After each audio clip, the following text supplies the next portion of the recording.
You can listen to the Canadian Gothic early and ad-free on Amazon Music. Include it with Prime.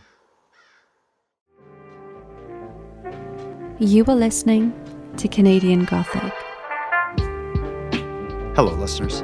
Before we begin, I want to warn you that this episode contains discussion of sexual assault allegations. Some of the details we reference get quite graphic and may be disturbing to some listeners. Tonight's episode is going to focus on one of the most consequential scandals in Canadian sports history. It involves both members of Canada's gold medal-winning 2018 World Junior Hockey Team, as well as the sport's governing body, Hockey Canada. The scandal centers around an incident that occurred in London, Ontario during what was supposed to be a weekend to celebrate the gold medal win. After a Hockey Canada gala, the 18 to 20-year-old players fanned out between several bars and nightclubs in downtown London. When the dust settled, a young woman, who due to a publication ban we'll refer to as EM, alleges that what started as a consensual act between her and one of the players led to her being sexually assaulted by multiple players in a hotel room. But this scandal is even more complicated than allegations of a sex assault committed by a group of men who, by the time the allegations really went public, were playing in the NHL. This is also a scandal that involves some questionable police work and what to many seems like Hockey Canada's attempt to cover this and any similar cases up.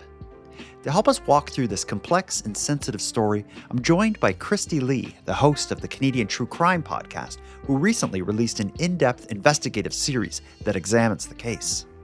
Together, we're going to carefully and respectfully lay out what we know about the allegations, how they were investigated, and how, over time, the case has evolved to have such a profound impact on Canadian hockey and public trust. So let's get into it. Tonight, on this episode of the Canadian Gothic, our story is the Hockey Canada sex assault scandal. The 5 former Hockey Canada teammates admit to having sex with the alleged victim, known as EM. The question being weighed by the judge, did she consent? The high-profile nature of the case, I do think, has really sparked this broader conversation about consent. At this bar in 2018, EM met one of the accused, Michael McLeod. They drank alcohol, danced together, and went back to this hotel for consensual sex. Afterwards, McLeod sent this message to a group chat inviting others to join. The others arrived and engaged in sexual acts, which EM said were not consensual. But McLeod told police she was asking for it. Canadian law states consent must be active, ongoing, and communicated. This defense lawyer says the court of public opinion is holding the players to an impossible standard. There has been a strong move to redefine what consent is legally. And there's a lot of political and societal pressure to allow somebody to essentially change their view of consent after the fact. Just to set the scene and I guess give the context for what we're going to talk about, tell me what you've learned about the social position a professional or an up-and-coming hockey player would have here in Canada. Well, all countries have their sporting heroes, and I might come from a country where hockey is not a big deal, or at least ice hockey isn't. But I'm familiar with the way that sporting heroes are kind of treated, and obviously here in Canada, it's very specific to hockey, and they occupy like a privileged cultural position in our society, and especially when we're talking about a team of under 20s, this kind of junior hockey league that they have. These players are like, they've been playing hockey since they were little. Their parents have outlaid a lot of money. They've been, told that they're gods, basically. They're sporting gods, since they were small. And then once they get to 16, they have to, they join these kind of junior hockey teams, and they go out and stay with billet families and in small towns that are focused on the local hockey team, and they get into this culture where everybody's worshiping them and they're known as gods and they can do no wrong, and it ends up where they don't have the same set of rules as what normal people do. So it creates an interesting dynamic. Yeah, in reading about this case and listening to your series on it, to me they kind of come across almost like the life of a rock star. It's like this privileged kind of traveling around, the camaraderie between them, the way they stick together, and in some cases are protected, as we will hear. But let's get a bit deeper into it. What we're going to be talking about here is a scandal that involves Canada's 2018 World Junior team. So tell me a bit about who the 2018 World Junior team is. What makes this team special? What did they have going on in 2018 that puts them in this position to basically rock the structure of hockey in Canada? Well, it's funny that you asked this because I actually didn't go into this much at all in my series. So I had to research it for this chat because I'm like, what is this World Junior Championship anyway? Because I just kept saying they were in town for the World Junior, So I had to look it up. So you did, like, how many hours long is your series? Oh, like 7 hours. And you managed to skip over the part about what the tournament they were playing. Yeah, well, I knew that they had won the championship, and then this was like a series of events to celebrate months later. But I'm like, so I didn't realize, I thought it was a national championship, but it's actually an international championship where each country has a best team of under 20s and they all compete against each other once a year at this like World Junior Championship tournament. And so the Canadian team is actually the most successful in the world in this World Junior thing. Most years, since the thing has been started in the 70s, most years they've won medals, first, second, or third. And it's apparently a record-breaking, they've won gold at 20 of them. So this team, I imagine there's a lot of pressure put on them, when these players are selected to be in this team each year. And they already have a lot of pressure, right? Because, they've been part of that whole cog machine of junior hockey that kind of churns out future NHL players. And in a big way, I think this, of course, is a tournament for under 20s across the world to compete, but also in a big way, it's almost like a tryout for the big leagues, because a lot of these under 20s, when they're done with this tournament, is their chance to go into the NHL and get recruited and scouted and all that. So they're getting it from every angle. But yeah, it's a big deal. It's a very big deal. And so this year, 2018, they won gold. So they made it all the way to the finals and they won against Sweden 3-1. And so they did a very good job. That was in January of 2018.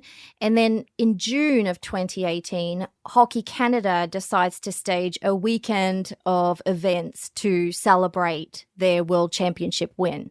So all of the junior players come to London, Ontario, and for this kind of weekend of formal and informal events. And it's within this weekend in London, Ontario, that the incident takes place that leads to the scandal that in a big way takes down Hockey Canada. So why don't we start with this? What are EM's allegations of what happened?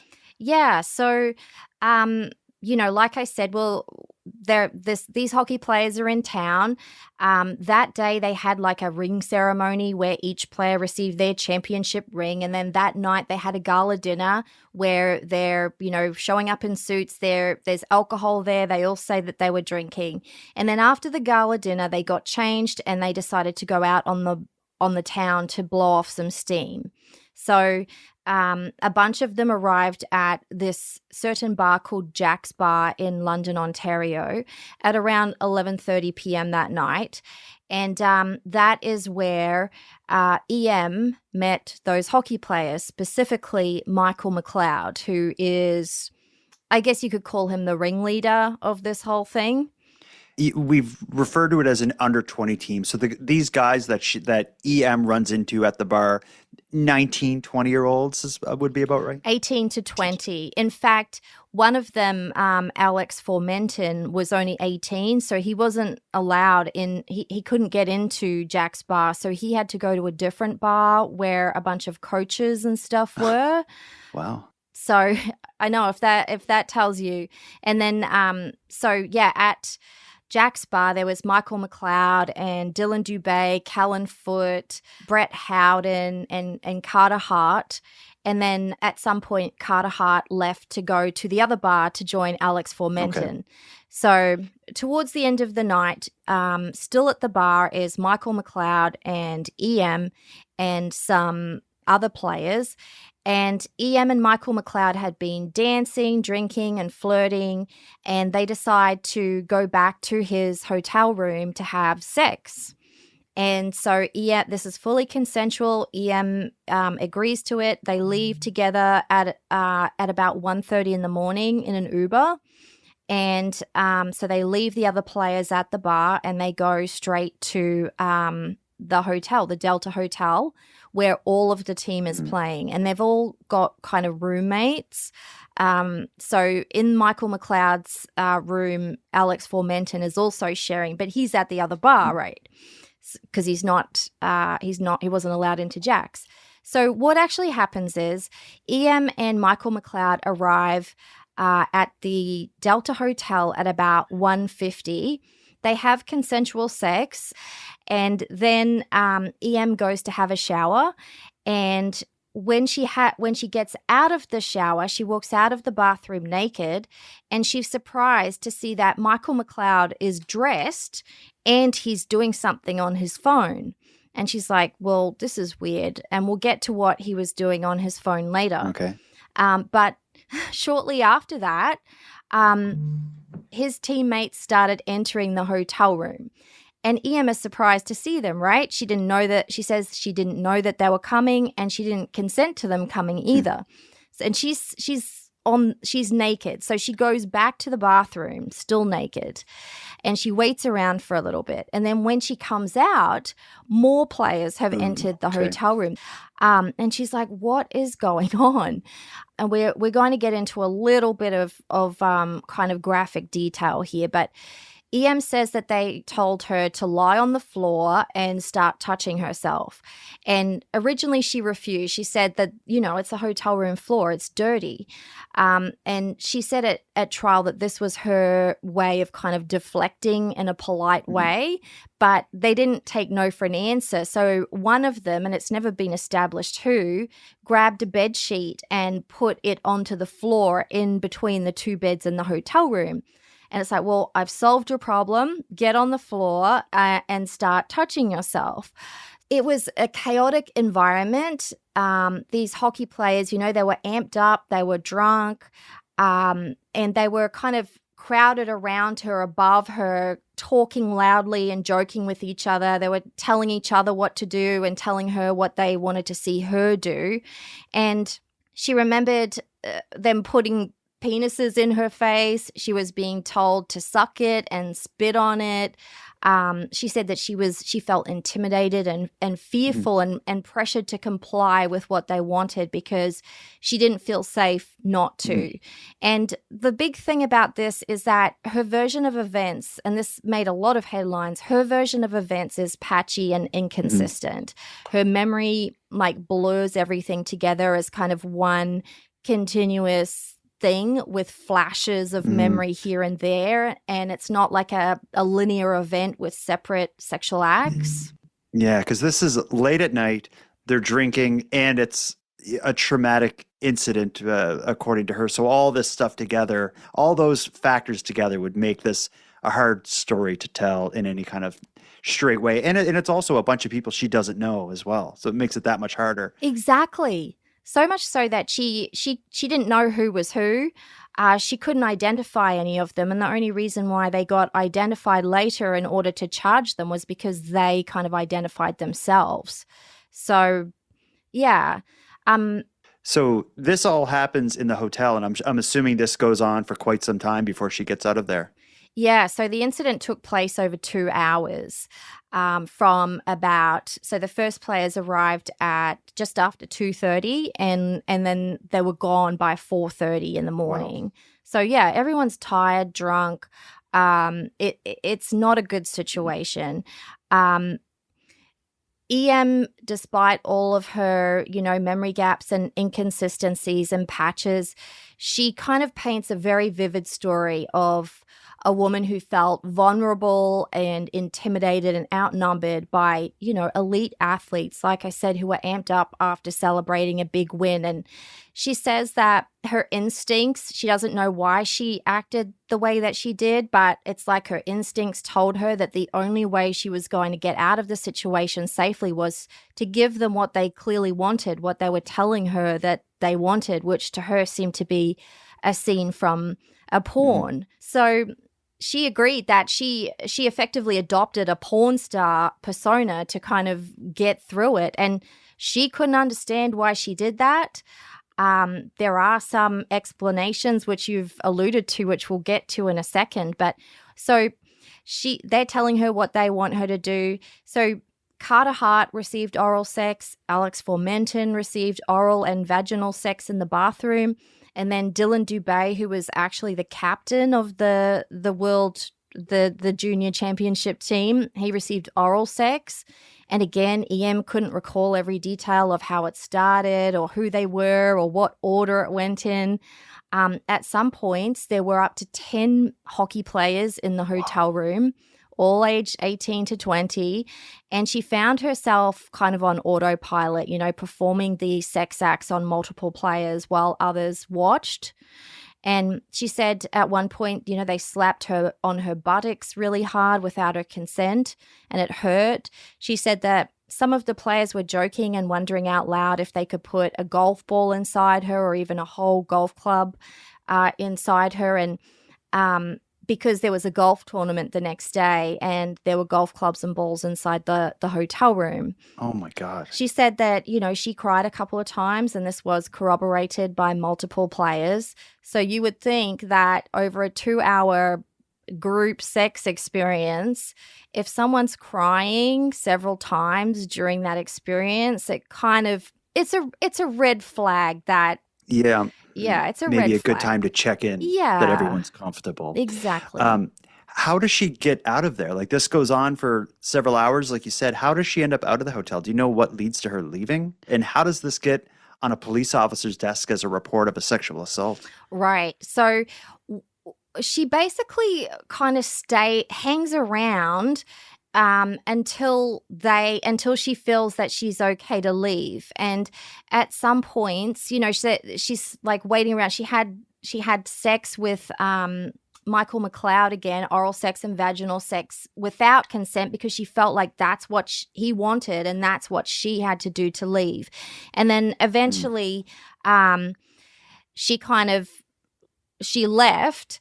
And, this is after 2 so-called consent videos had been filmed, where she says, one's 6 minutes long, one's 12 minutes long. She says, yes, I consent. Like, it's just. Wait, back up. What is this video?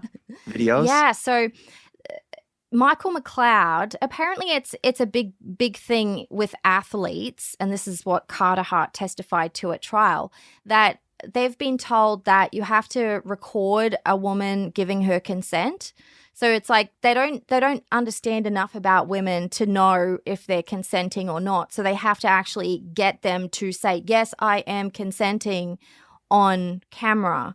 And that is what he showed the police officer as proof that she consented.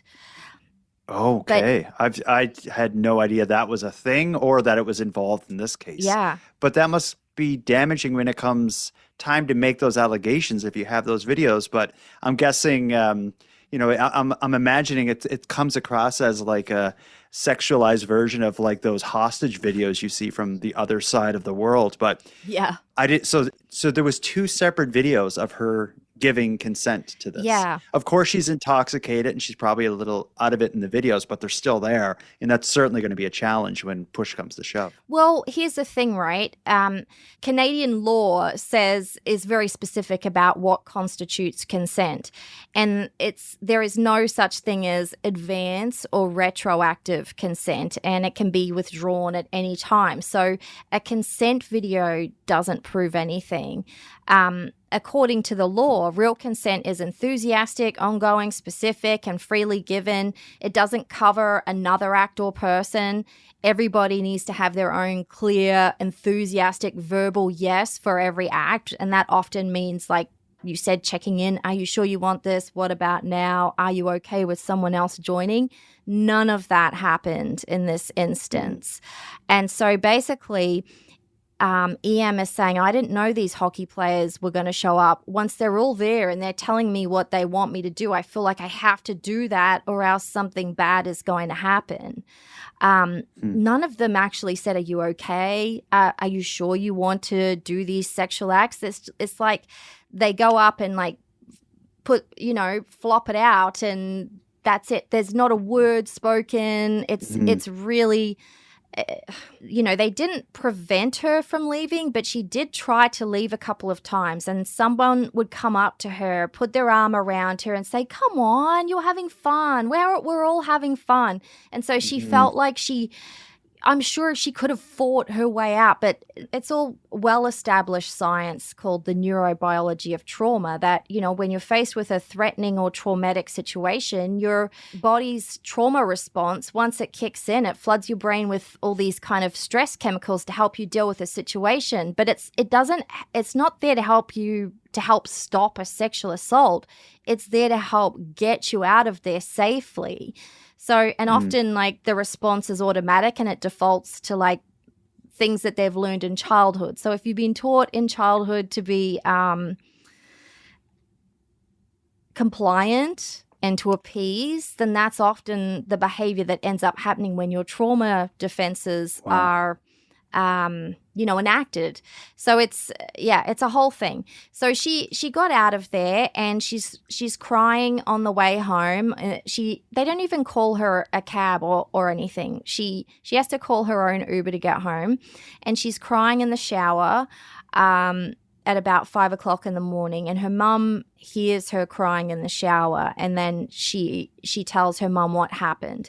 And her mum's boyfriend knows somebody at Hockey Canada. So he calls his contact at Hockey Canada while her mum decides to contact the London police. And EM didn't know about any of this, right? Okay. It's either the following day or the next day EM decides to go to the police, and she tells them everything that I've just told you. She couldn't explain why she acted this way. And she said, it may have appeared that I was consenting, but I wasn't. I was doing what I felt I had to.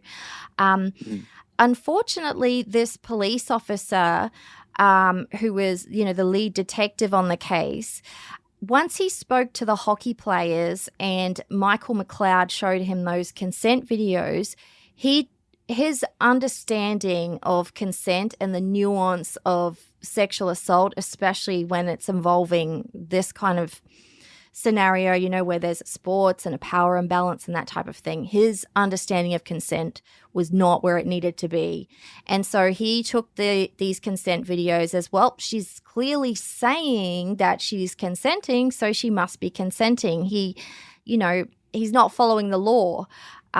Because the law requires actual steps to check in with and make sure the consent is there and that it's continuous. Okay.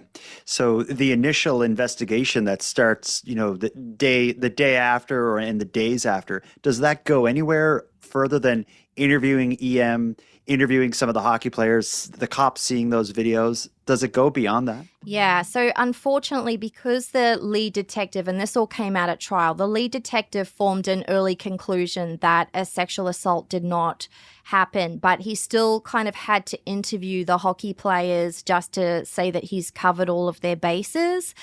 And so eventually the players kind of lawyered up soon after, and eventually he spoke to them several months later, but it was a tightly controlled interview at their lawyers' offices where and he asked them only kind of limited questions. And at trial, the Crown would argue that the detective showed little interest in determining what actually happened. He was just kind of going through the motions. Wow. The other thing too is that he said to Michael McLeod, how come all these other players arrived at the hotel room? Why were they coming to the hotel room?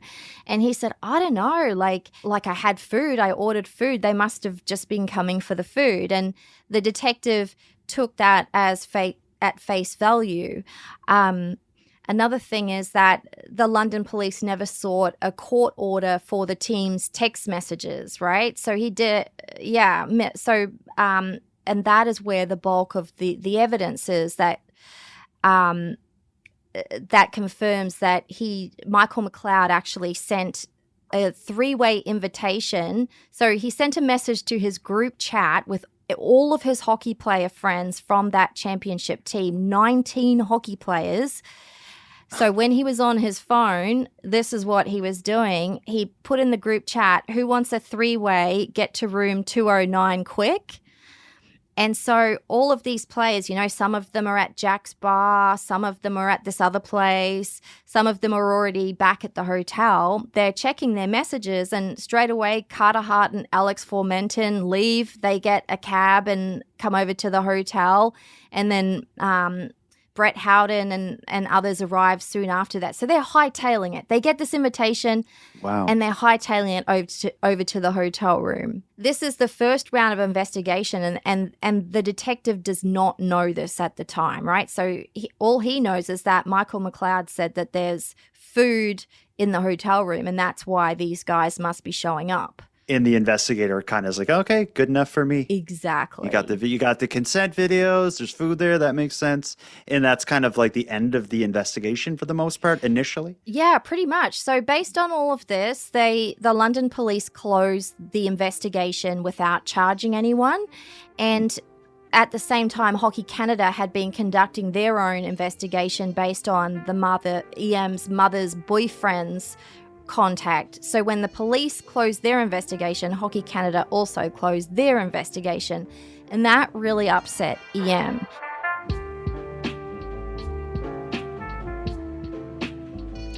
As we get back into the conversation, we're going to pick up shortly after September of 2020. The police and the Hockey Canada investigation just ended, but as Kristi said, EM isn't happy about how things were handled up to this point. And her next move is going to change Hockey Canada and inform the way the courts and the public view consent. 2 years after the first round of investigations, EM files a major lawsuit against Hockey Canada and the players involved in the incident. We're going to jump back into the discussion and hear about the scandal it stirs up as a result. So she decided to file a lawsuit for $3.55 million with Hockey Canada for failing to investigate the complaint properly. And the organisation quickly settled within a month. We don't know how much they paid her to settle it, but it wasn't anywhere near $3.55 million, as a lot of people like to say. And sorry to interrupt you, but one interesting part of this is this civil suit in the settlement.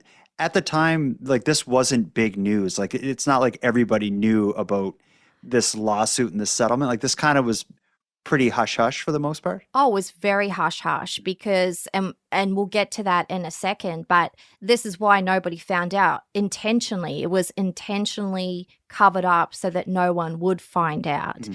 And I don't know how they found out, but TSN found out and reported that Hockey Canada had settled EM's lawsuit very quickly. But it wasn't just that; it's that they did it without even telling the accused hockey players that there had even been a complaint. Mm-hmm. So that I don't think that's very fair. No, I feel like what we're about to describe is like an actual cover-up that got discovered. Like, it seems like what it was an attempt to just throw money at EM and bury these allegations so these hockey players could grow up and become stars and Hockey Canada would keep its image. But it all blows up in their face because how they paid the settlement and where the money came from just makes this whole thing look worse. So it is an out-of-court settlement. So this lawsuit doesn't go to court. They settle with her. But when it eventually is exposed by the media where the money came from, how does that happen? And what is, you tell the story of where this money comes from. Yeah, so a Globe and Mail report revealed that the payout came from a secret fund called the National Equity Fund that had been built from player registration fees. So they were siphoning player registration fees to fund this national equity fund, this secret fund. The most generic name, by the way, the National Equity Fund. It would sound like it's some kind of investment, but what is it for then? So that fund had settled 9 other cases related to sexual assault and abuse claims with Hockey Canada since 1989, and they'd paid out more than $7.5 million total. So it's, obviously when all of this was reported and the public learned that Hockey Canada had apparently set up a process that prioritized their players staying on the ice over transparency, accountability, or any kind of justice, like the case just exploded into national scandal. And the fact that they were paying it out, like using the hockey players' own registration fees. So it's almost like they anticipated that these things would happen and set up the fund and a way to fund it just to deal with it on the down low. Yeah, it just I can't get past the name again because to me it seems like they're hiding it. If you saw a collection of like bank accounts and funds and stuff that Hockey Canada had, if there was one called National Equity Fund, you would just scroll right past it. Like it's just some random, insurance thing or whatever or investment. But maybe it is an insurance thing, and it's kind of insurance against allegations of sexual impropriety, and it seems like that the evidence would show that's largely how that money was used. And when this comes out, it's this that takes this case from a group sex assault to like a national scandal involving the cover-up of a group sex assault. Right. And it just blows up into this big kind of thing. And so the public outcry kind of resulted in the London police deciding to take another look at the file and figure out like what happened in the first investigation. Why would they decide that there's no grounds to lay charges, yet Hockey Canada preemptively settled this lawsuit and with a history? Yeah, because when it comes out that this settlement was made, where the money came from, it's big news. So now there's pressure on the London police. Like, why did you allow it to get to this point? So they're facing pressure now to like, we'll have a reinvestigation. Hockey Canada thinks paying this money is going to settle it all, but quite the opposite. It is what lit the fire underneath the second investigation, which will have a much different result. Right. And that's, one of the big misconceptions in this case is that, the London police got it right the first time and they only opened the investigation because of the public pressure. There was nothing more to be found. But that's not true. There were so many flaws in the initial investigation, like I said. So once they reopened it and decided to get court orders to access all those text messages and Instagram messages and group chats and other digital evidence, they realized, things are a little different than what the hockey players were saying. I know in your series, you go deep into the trials and the evidence. So maybe without giving us the Canadian True Crime Podcast 5-episode version, what is the main evidence that they find that leads them to press charges this time around? So it's obviously, the 3-way invitation. So Michael McLeod sent to the team the group chat about 20 minutes after he and Em had consensual sex. Like he didn't waste any time. And, he invites them all to come to his hotel room for a 3-way.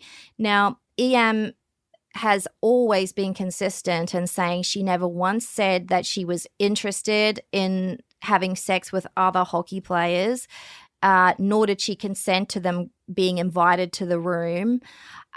So it's only 3 years later that Michael McLeod started saying that, this is after the text message stuff came out, he started saying, well, she told me she wanted me to invite them. So first he's saying they came for the food. I don't know why they came. It was for the food. Then the text message comes out that proves that he invited them for a 3-way. And then Michael McLeod changes his story and says, well, she told me to invite them. Okay.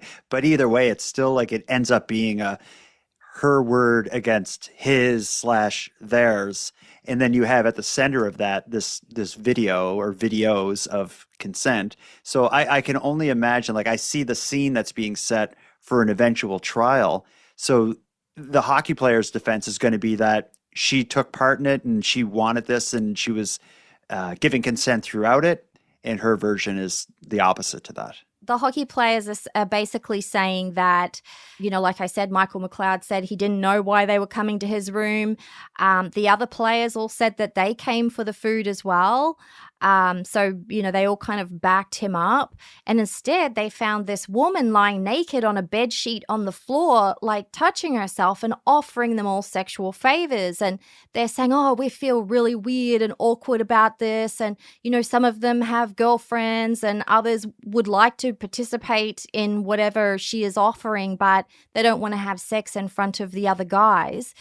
And then they're all saying EM starts begging them for sex and taunting them when they won't do it for these reasons that I've just mentioned. I don't want to do it in front of other people. Some of them decide to take her up on her alleged offers. EM says that she didn't offer them anything. She did the same thing with those videos as she was doing the whole night, which is doing what she thought they wanted her to do. So by the time of the trial kind of happened 7 years later, the big defense was that EM asked McLeod to invite his teammates to the hotel room because she was up for a wild night. Okay. And so that was the thing. She's basically, they're calling her, a puck bunny who's desperate to sleep with a bunch of hockey players at, 2:30 in the morning after a big night out and drinks and stuff. It's just crazy. Like, why would anyone want to sleep with a whole hockey team? It sounds like a lot of work. It really does.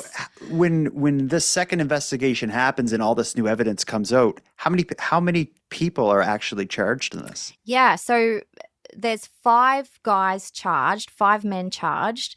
The number one is Michael McLeod, the ringleader of the whole thing. The one, and he is the one who actually meets her at the bar, yes, brings her home, and gets the whole thing in motion. And like you said earlier, she gets out of the shower and sees him texting, yes, which is which seems to set the whole thing in motion. Exactly, yeah. And she didn't know why he was texting, but now they know. What was he charged with? He is charged with sexual assault for allegedly obtaining oral sex and then vaginal sex from EM without her consent. That's later on. That's not the initial. Yep.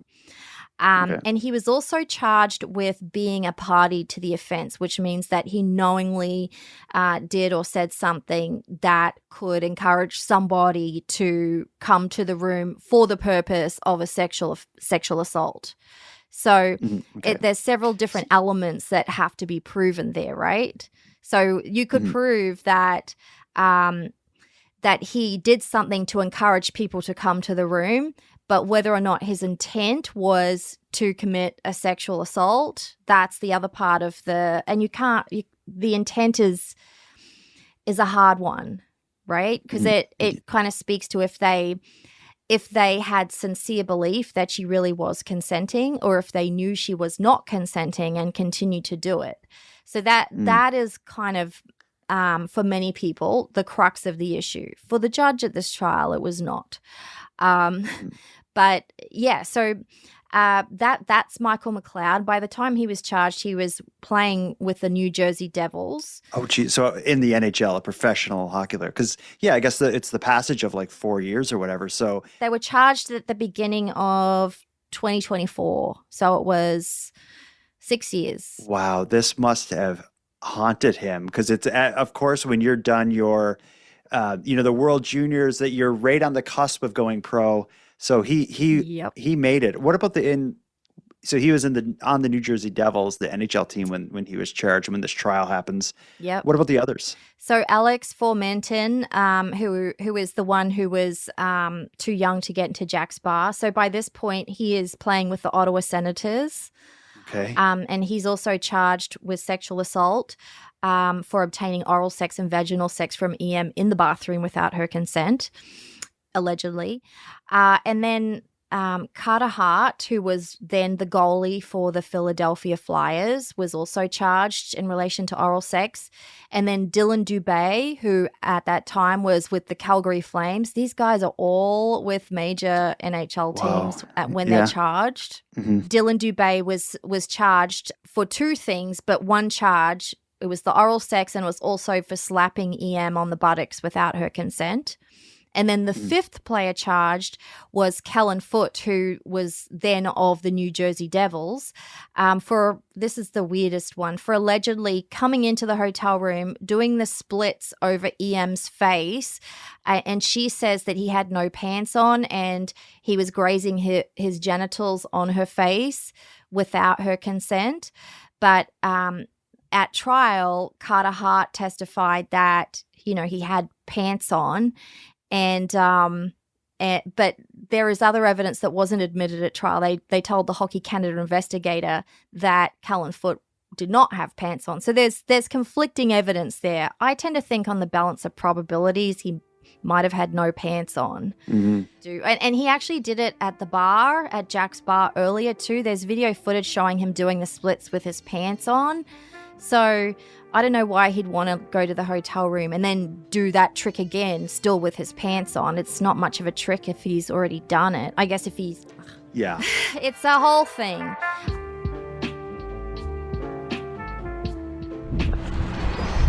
The 5 accused arrived in court almost 7 years since an alleged sexual assault that has rocked the world of hockey. We call this our national sport, and yet it's the one that's on trial right now. In June 2018, Team Canada had just won the World Junior Championship. A Hockey Canada gala was held at this London, Ontario bar. Police say the alleged victim met one of the players, and the two went to this hotel for consensual sex. But the woman alleges 7 other players then showed up and engaged in sexual acts without her consent. Police investigated, but no charges were laid, and the case was closed. But in 2022, it was revealed that Hockey Canada had settled a lawsuit with the alleged victim out of court, using funds from youth hockey registration fees, sparking a public outcry. Hockey Canada has completely lost the confidence of Canadians. The federal government temporarily suspended Hockey Canada's funding, and police reopened their investigation. My sincerest apology to the victim. Allegations of sexual assault involving high-profile athletes rarely make it to criminal court. A lot of the past has been, covered by non-disclosure agreements or covered up. One of the reasons victim advocates say is that a trial can be grueling. The 5 defendants each have their own legal team, meaning the alleged victim could face 5 rounds of intense cross-examination. Typically talk about sexual assault trials as being like a second rape. This is going to be like that. It's going to be deeply humiliating. Legal experts say the case will likely hinge on the question of consent. In the old days, that would be enough, right? But in this particular case, all of those players had their careers destroyed the day the allegation was made, and they were sacrificed at the altar of public opinion. Jury selection is now complete, Nithu. Opening statements expected tomorrow. What about this? These are all NHL players at the point that this trial is going to happen. Yeah. What happens to, are they still playing while this is happening? No, they all took leave of absences from their respective teams, and then they all so they weren't playing with the NHL, but I know that Michael McLeod went and played for some Russian team until the trial.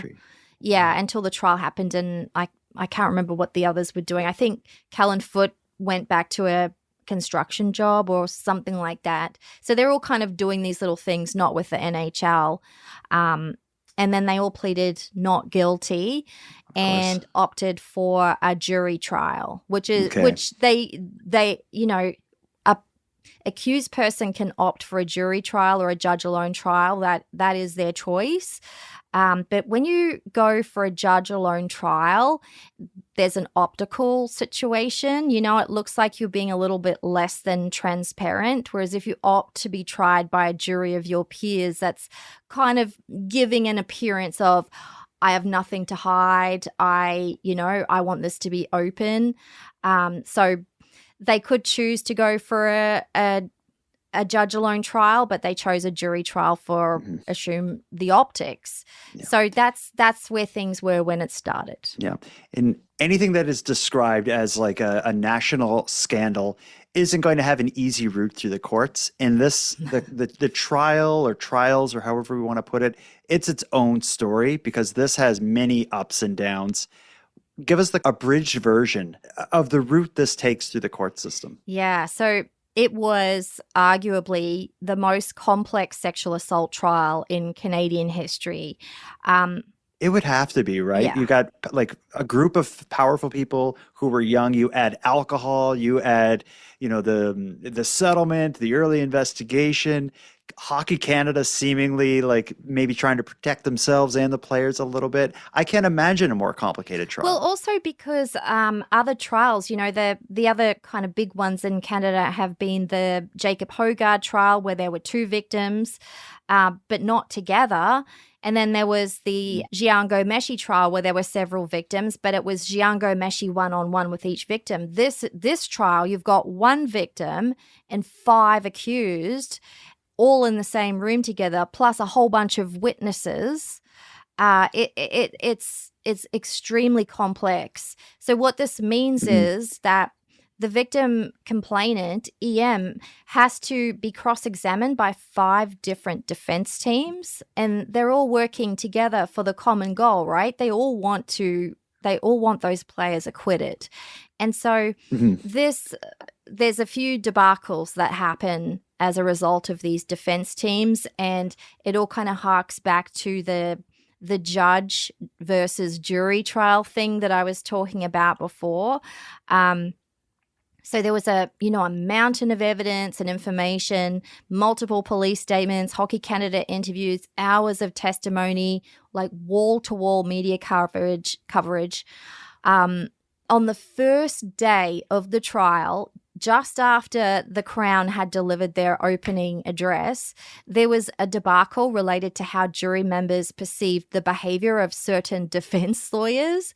And the judge declared a mistrial because all the defense lawyers got together and said, hey, this isn't... So what actually happened is that... one of the defense lawyers went to the food court during the lunch break on the first day of trial and ran into one of the jurors and oh gosh. And I guess they're in the same line at like Timmy's or whatever. And the juror ended up complaining to the judge that the defense lawyer kind of said out loud, I heard a lot of nodding this morning, meaning during the Crown's opening address, meaning the juror felt like they were being accused of agreeing with the Crown already. This is what the juror told the judge. Of course, the defense lawyer said, no, that nothing. I didn't mean anything by it. Like nothing, I wasn't saying it to them. I was just saying it to my partner and they overheard, so that was a debacle. But what ended up happening was that the defense lawyers argued to the judge that because of this, it could taint how the jury perceived the defense. So therefore, it has to be a mistrial. You cannot use this jury. So the judge is like, fine, declare a mistrial, and then brought a second jury in.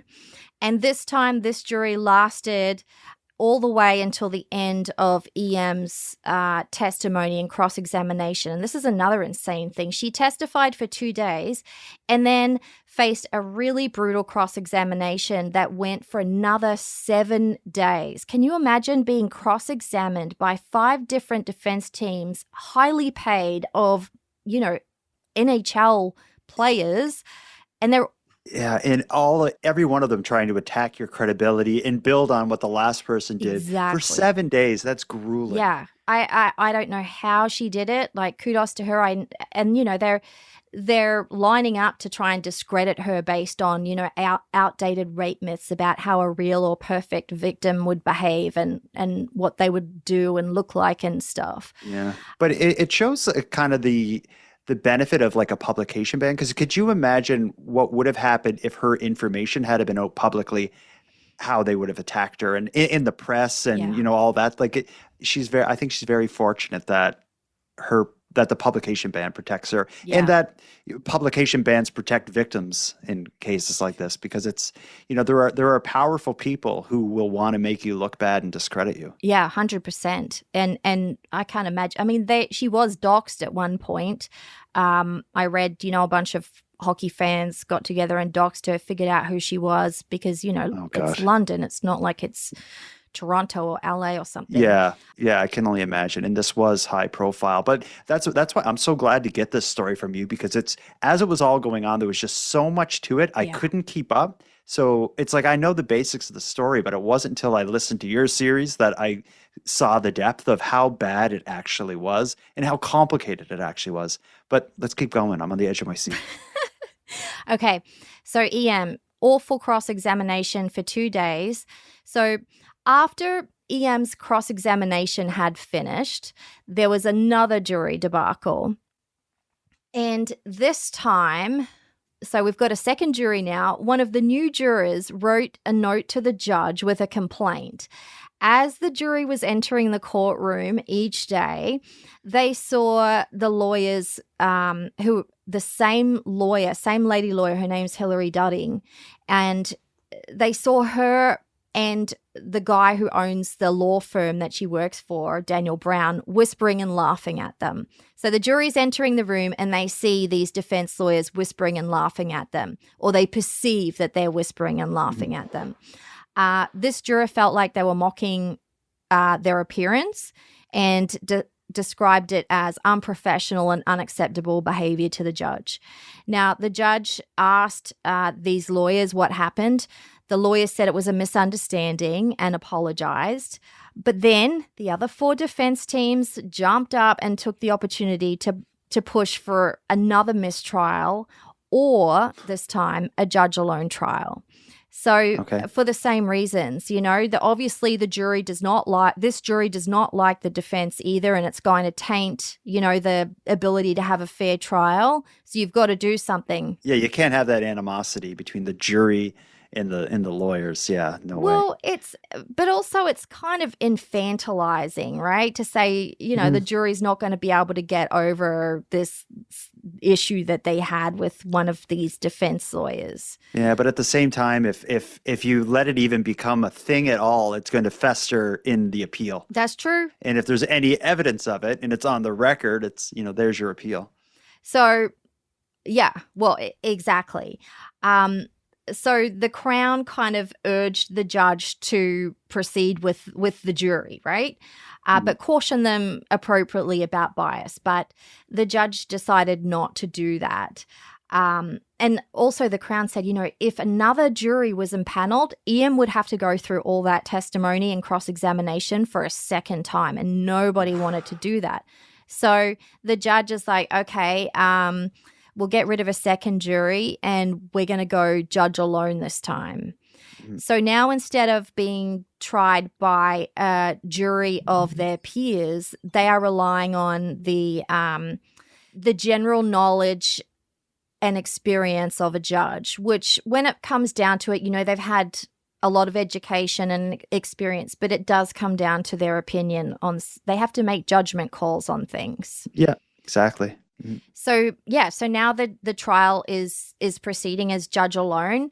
So the hockey players get a judge alone trial without actually having to opt for it. And I'm not saying there's no proof that this was an orchestrated series of events, but it certainly suggests that there was an effort to have a judge alone trial. But would that benefit them, though? Because it's a roll of the dice either way, whether the judge is going to see it the same way as a jury would. And it's a female judge, so I would think some people may see a female judge possibly more sympathetic to EM's situation. I feel like it's going to be a roll of the dice one way or another.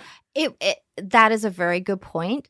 But also, this is on the heels of the Jacob Hogard trial, the first trial a couple of years ago, and where it was a jury and they found in favor of the victim complainant known as JB, who's the subject of Breaking Idol, the documentary on CBC that just came out. She was very emotional as she testified, and she cried a lot. She expressed her emotions. You saw her on the documentary. She's very expressive, and the jury found him guilty of sexually assaulting her. So what came of that is that a belief that the jury might be more easily swayed by the emotion of a sexual assault victim complainant testifying at trial. So in this case, where you've got all these hockey players and one victim complainant, if she's testifying and she's going through days and days and days of cross-examination, getting upset, the jury might not take this particularly well. And they had already gone through that, right? It was a brutal, exhausting process. So it serves them better to have a judge, because the judge will go over the emotion and just kind of is supposed to just hone in on the facts, whereas the jury takes all kinds of things into consideration. It's a completely different decision-making process in both cases, you know. The jury doesn't have to explain their workings or how they reach their decision. It just has to be unanimous, whereas the judge has to explain her workings. She has to show exactly how she arrived at that decision. And, you know, she can do it without taking into account the emotions that might come out on the stand. It's really complicated. Yeah, it does make sense. So I never thought of that aspect of it. A jury, you just need a group of people that all have the same gut instinct or the same feeling about what should happen. Where a judge, it's a different thing. They need to basically show their math at the end of it, or, you know, appeal time comes and they're in trouble then. But this does go to judge alone. Does she have to go through all the, you know, the questioning again, or is the judge able to use the evidence from the initial trial that started with a jury? Yeah, so yes, of course. So because the judge was there throughout EM's testimony and her cross-examination, you can get rid of the jury and now just go at judge alone, and EM doesn't have to testify again. But now there's no jury to gauge an emotional reaction to what she was saying on the stand. There's just a judge, and we don't know what the judge thinks about sexual assault. Whether she has any experience dealing with sexual assault, has any knowledge, has any kind of trauma-informed training. There is no mandatory training for judges to learn about how to be trauma-informed when it comes to these kind of unique crimes where the body is the crime scene and the victim complainant is just a crown witness. And unfortunately, in this situation, in my opinion, this judge was not well informed about the complexities of sexual assault and the steps that you take to get consent under Canadian law. So, yeah. And even the nuances of when you come to the nuances of consent, it's not like that EM was like threatened with violence, like to stay and do this stuff. It was all this kind of like psychological explanations for why she was there and why she was taking part in it non-consensually. So I guess, yeah, it would be a lot to put on someone. Like, I see why these kinds of trials are so complicated and difficult. Like, on the surface, it could appear to be her word against theirs, but when you really boil it down, there's like behavioral science at play that the average person just, you know, it's so far over our heads. Thankfully, we don't have to think about this stuff. Yeah, well, it's all the same kind of thing, you know, when the body's trauma response activates and floods you with those stress chemicals, you know, like cortisone and adrenaline and stuff. It applies to so many different situations. And, you know, people can do extraordinary things under traumatic circumstances just because that adrenaline gives them that burst of strength. And afterwards, they can't understand how they were doing that. You know, sexual assault victims saying, why did I freeze? Why did I not fight back? And you know, with EM, there's several different, you know, trauma responses: fight, flight, freeze, flop. You know, disassociate, go floppy. Fawn, which is try and appease, comply, be submissive. And none of these responses were an aspect of the trial. In fact, the word trauma only appears once in the entire 90-page written decision that the judge put out. And that one time is where she says that she basically says she's not going to consider the science of the neurobiology of trauma. She cites case law to explain why she's not going to take that into consideration. But I looked into the case law that she was citing, and I feel like she misrepresented it. And I'm saying I feel like because I'm not a lawyer, but I am analyzing this case as a member of the public through the open court system. So I feel that she misrepresented this law. And I don't know why you would want to actively dismiss well-established science that might explain why her memory was gappy, why she had inconsistencies and patches in her memory, you know?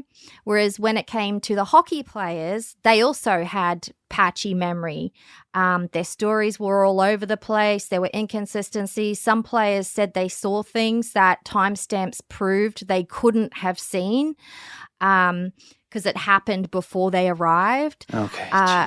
There's all kinds of things like this. And so, you know, what I'm saying is both sides had inconsistencies and memory gaps in their testimonies and statements. But for some reason, when it came to the hockey players, the judge was really ready to say, well, you've had a concussion, so that affected your memory. Oh, you were clearly drunk and that has affected your memory. Now that you're testifying, it's, 7 years later and, that has affected your memory, the passage of time. So it's like the judge afforded so many different excuses and reasons to the hockey players for why their memories were not perfect. But when it came to EM, she dismissed the main scientific explanation that could have explained hers. So it was very frustrating to go through and realize exactly what happened here. And I don't know why the judge decided to choose this way. And a lot of people from my coverage incorrectly assume that I think those hockey players should have been found guilty. And I don't. That's not the issue. I feel like the hockey players, there's no evidence that they actually really understood what consent really was and thought from her behavior that they had consent. And the fact that Michael McLeod took those consent videos kind of illustrates how rudimentary their understanding of consent actually was, and how they didn't care about her well-being. They only cared about what they could get and what they could take from her, and as long as she wasn't fighting back or protesting, then it was okay to proceed. And if the judge agreed, if the judge kind of went in the direction that I would have, they would have found, and I've learnt the legal language since I did that series. So the judge could have found that EM was credible because, of the trauma and the brain and all the rest of it, and that she was not consenting to the sexual activity. But the judge could also have found that those hockey players had an honest but mistaken belief that EM was consenting. And that way, the judge would have found them not guilty without completely eviscerating EM and creating all these headlines about don't believe the victim and that, EM is neither credible nor reliable. I have found actual consent. All these, the judge's written decision was just littered with these awful derogatory comments about EM that were just completely unnecessary, and she didn't have to do that. And if the judge had have gone with the route that I arrived at, and that a number of law professors and law experts have also said, that the hockey players had an honest but mistaken belief that EM was consenting, even though she was not, Justice Karasir could have explored the men's actions more. So she could have explored like why they thought that she had consent, what the red flags were that she wasn't consenting, you know, like she was awkward, stiff, she was crying. It's just crazy. And she could have chosen to kind of use this moment to educate Canada about the mechanisms of consent and how to check and that type of thing. You know, this is a judge's role. They influence how society thinks about things. And yeah, her written decision was full of harsh and disparaging comments about EM that ended up leading the news cycle. And it justified the harsh comments that had already been made by hockey supporters and men's rights advocates towards EM. And they're now citing the judge's own words to slut shame her and promote the idea that what happened in that hotel room was essentially and I've seen this on Reddit, a consensual gangbang. Okay. All right. And so the judge found that all the evidence shows that she gave them consent. Like, well, I guess if you follow that math, the judge is accusing her of basically giving consent and then going after them after the fact. Yeah. So by the judge dismissing the science of trauma and what the body actually does to help us deal with traumatic situations, she basically said, well, you know, EM, you were just full of shit. You told so many lies. You can't get your story straight. And it's clear that, you know, you were there for a wild night with these hockey players and that you wanted to perform all these sexual acts on them. That's basically what it is. And also, like, what would she have to gain if that was what was happening? What would EM have to gain by going through all the trial and that stuff? Because she's already got a financial settlement. Right. So her further, like, destroying the careers and reputations of these players would give her nothing. Exactly. She's got nothing to gain from this. And a lot of people, you know, have said, you know, EM never wanted to go to trial and, you know, she was forced to do it and blah, blah, blah. At the end of the day, she chose to go to trial and she said, you know, she wanted people to know what happened. And I think she's performed a public service by exposing things that most people might not have any knowledge of. Like, I did not have any knowledge of the trauma response of flopping or fawning. I only knew about fight and flight. And then when I covered the Jacob Hogard trial, I learned about freeze. And then I realized that has happened to me before, not in a sexual assault, but in another kind of traumatic situation, a car accident. And I explained that on my series, you know, how I froze instead of helping people out of this car that had turned over. It's strange how the body reacts, you know? And so, yeah. The 5 men in Canada's 2018 World Junior Hockey Team were acquitted of sexual assault Thursday.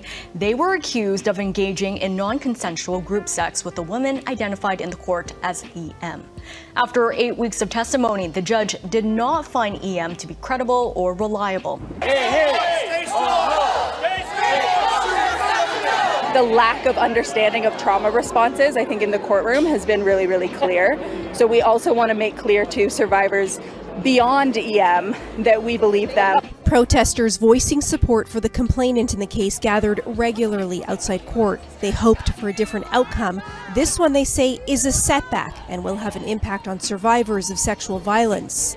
Advocates say there are barriers for those who choose to report sexual assault to police, and further challenges should those cases make it to the criminal justice process. The justice system isn't set up for them to receive justice. It isn't set up for them to be believed and to be heard, right? And so what we want survivors to hear, what we want community to know is that there are people that believe them.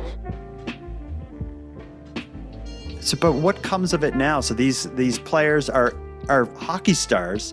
They take some time off as the trial all happens. Eventually, they're found not guilty. The publication ban allows EM to fade out of the public eye. But what happens with these players? Are they, like, where are they now? Did their career just go back to normal? Well, so, like, the NHL issued a statement saying, regardless of the verdict, this behavior that the hockey players admitted to, and whether or not it was consensual or not, they confirmed all of this, that these sexual acts happen and that type of thing. And the NHL said that this situation was unacceptable and disturbing regardless of verdicts. But it reserved its decision about whether they'd be allowed back in the NHL until after the verdict. And then it did decide to allow them back in. And after that, it was basically a wait and see which teams would have them, if any of them were kind of deemed worthy, because they've had a break from hockey now, right? That's true too. They've had some time off, but it's like with hockey, so much of the money moving around is based on advertising and sponsorship. Yeah. So these people, like, they're, no matter what the outcome is, they're tainted in terms of public relations, of course. Yeah, exactly. There's always going to be a stain on them now because, it might be easy for diehard hockey fans to say, oh, they were found not guilty at trial. But people who read the news articles and look into it and have an open mind and a curiosity and aren't stuck in their ways can really see that there was a bit of a miscarriage of justice with this trial and something went wrong here that just was not good for society.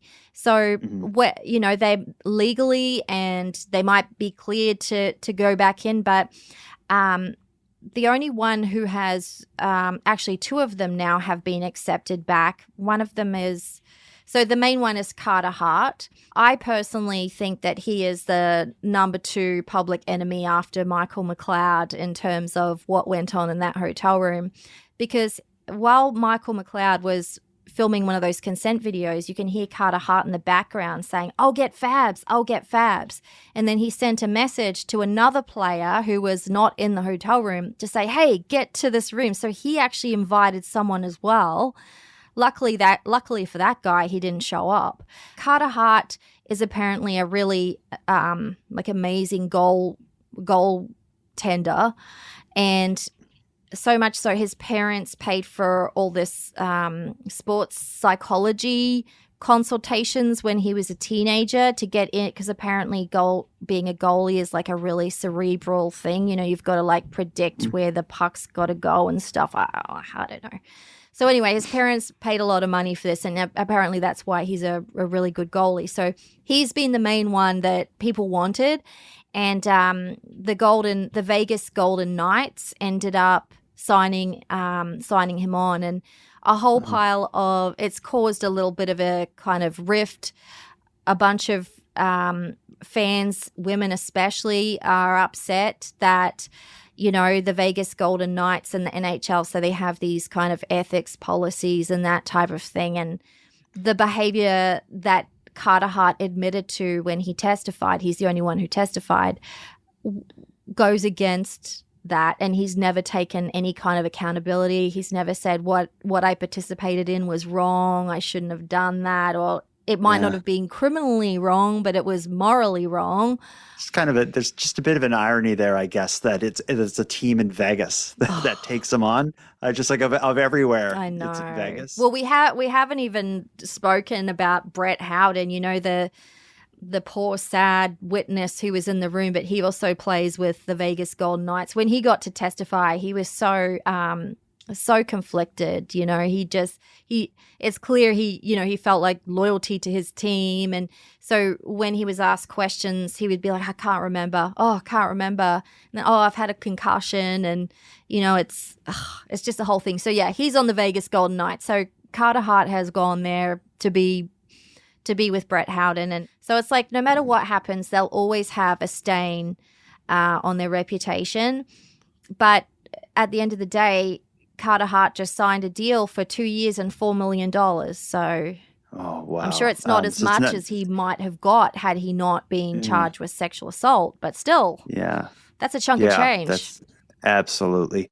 Now, we've had about a 1 hour long telling of this story. You've done something much deeper and more involved on Canadian true crime. So, for people who want to know the full story with so much more detail about the allegations, the trials, and every other aspect of this, tell us like a little bit about your series and how we listen to it. Yeah, so I spent 2 months going through the judge's written decision. I never planned to do it.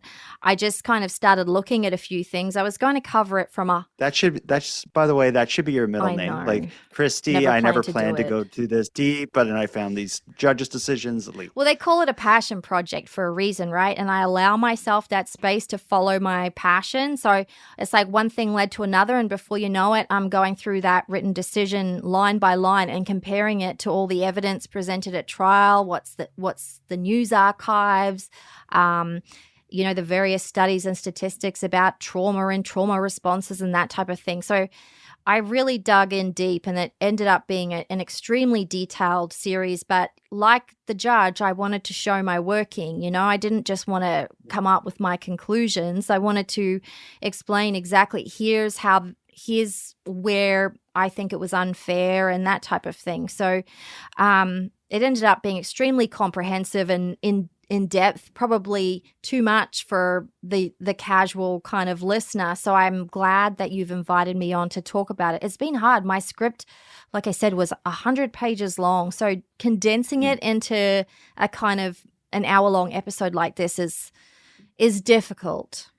Yeah, but I think that's the way to do it, because now it's like someone who's heard this much has the foundation for the beginning, middle, and end, and the elements that are at play for the people who want to go much deeper. Canadian True Crime Podcast's 5-part series it's basically like what you've done and what you often do is it's an audiobook that you wrote and researched. And it's like I feel like to call what you do a podcast almost like belittles it. Well, that one actually, it takes a strange format, because the first episode, and this is what the series was supposed to be. It wasn't supposed to be a series. It was me talking with 2 sexual assault survivors, and one of them is Kelly Favreau from BC, and the other one is JB from the Jacob Hogard trial. And so they kind of told me their perspectives about the Hockey Canada trial and what they saw happening. And it was just supposed to be me letting them have, tell people what it's like as someone who has testified at a trial, especially with JB, the high profile trial, what their experience is like. And, before you know it, I'm going into the whole thing. So the first episode is me in conversation with the 2 survivors. And then after that, it's me getting into the weeds.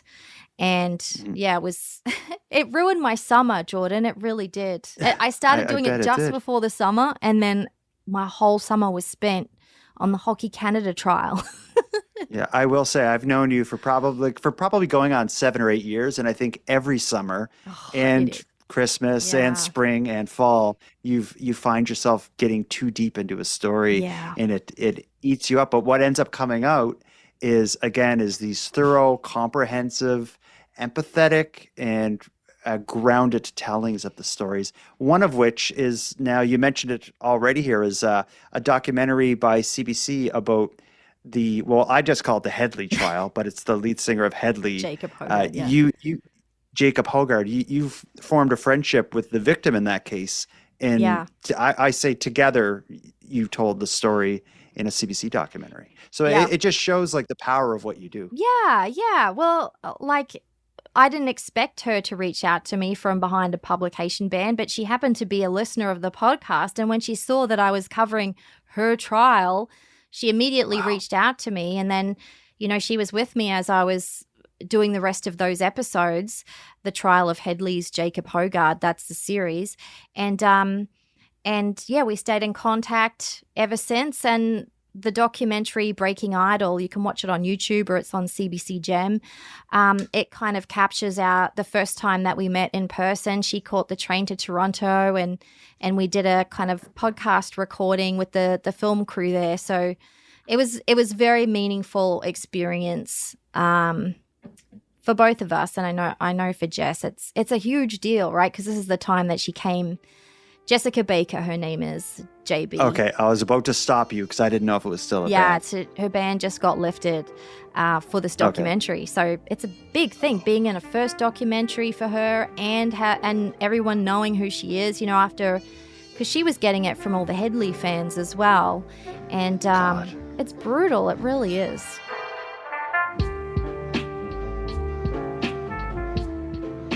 I want to thank you for joining me here on the Canadian Gothic. This topic, of course, is quite heavy, but it's very important. The elements of this story raise a lot of questions that many of us have differing opinions on. But I suppose simply considering those questions will help society better understand consent. For anyone out there who wants to further explore this story, I recommend you check out the multi-part series on Canadian true crime that covers this case. Left to her own devices, Kristi dives much deeper into the weeds than we had time to get into today. But that said, Kristi did an amazing job of boiling it down for us here. And I want to thank her so much for sharing her time and her knowledge of the case with us. And with that said, I'm going to start wrapping this episode up. But before I do, I have a few more thanks to serve up. I want to thank Linz from the Dystopian Simulation podcast, who provides our intro and outro voiceovers, as well as Monty Datta, who provides the music for this show. And then lastly, but most importantly, a massive thank you goes out to each and every one of you listening, as without your interest and your support, the Canadian Gothic would be as pointless as it would be impossible. Now on the topic of support, let me thank the newest subscribers to our premium feed. Adam, Carly, and Claire, thank you for going premium. And for anyone else who'd like to support the show, you can help us out here in a variety of ways. First of all, a premium feed subscription costs just a couple bucks a month, and that money will fund the creation of new episodes of the show, but it'll also give you those episodes 2 days early, give them to you ad-free, and give you access to a back catalog of episodes. If that sounds like something you're interested in, you can go premium at thecanadiangothic.com/subscribe. And even if you don't want to go premium, you can still support the show by sharing this episode on social media and letting all your like-minded friends know you listen. Your support is very much appreciated.